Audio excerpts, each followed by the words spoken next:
Hello YouTube, Asian Trigger here again. I'm bringing you guys another episode of Paladin Galore. This one's brought to you by another question I was asked by Shadower PvP. His question was, when's the best time to use Nimue, Vivian, and Azel's skill? So I'm going to answer that question here. Now, let's start off with Azel and work my way down, I guess. So with Azel, what I see most people doing is, let's get forward to random damage, 5 and 4, whatever. Yeah, 5 random damage or whatever is good. Okay, so you have 5 damage, blah blah.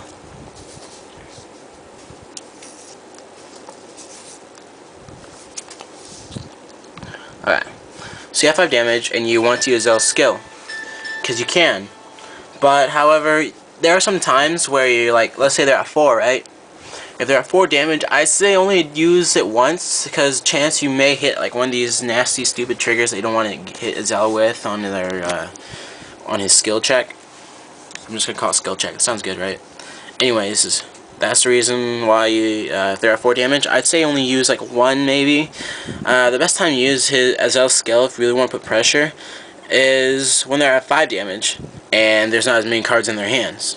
If they're at 5 damage, have a lot of cards in their hands, you have to look out for that null guard again. Remember, null guard's bad for Azel, so you want to try to not hit with Azel. If they have a null guard, maybe use it once, but it all depends on their hand size as well. So let's say they have 5 damage and no null guard.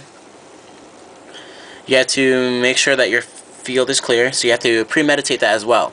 So it's their turn, they have 5 damage, and you know that you can use Azel's skills twice because you have 5 damage, and they have 5 damage. So when they attack you, go ahead and use your intercepts, whatever, blah blah. So you have 2 open spots right here and here. Here's when you'd use, now's your turn, you draw. Here's when you'd use Azel's skill. So you'd activate a skill, counterblast 2, check, you get a trip. So you call the trip, and then use Azel's skill again, and you get Nimue. That's fine, you can put him here, put her there.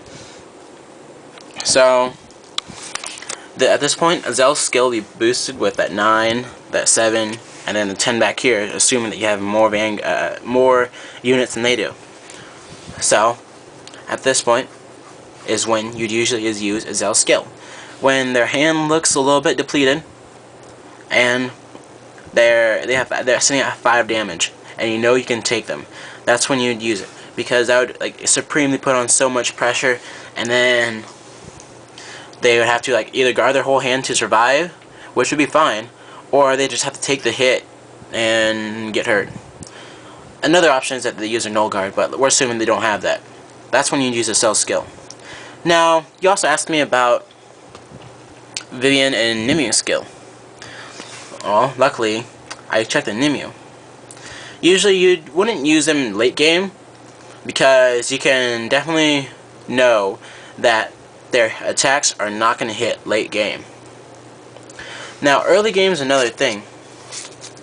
Early game, you may only have, like, let's say 2 damage, and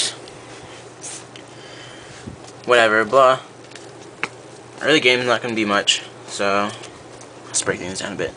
So you're just gonna ride, and you're gonna be sitting in something like this. I haven't really used Nimue much. I've only used her when in a place like this, when I wanted to call something over here just to force cards from my opponent's hand. Vivian's more usable, because by the time you get Vivian out, you'll have more you actually have damage to use. So let's say I have Vivian out.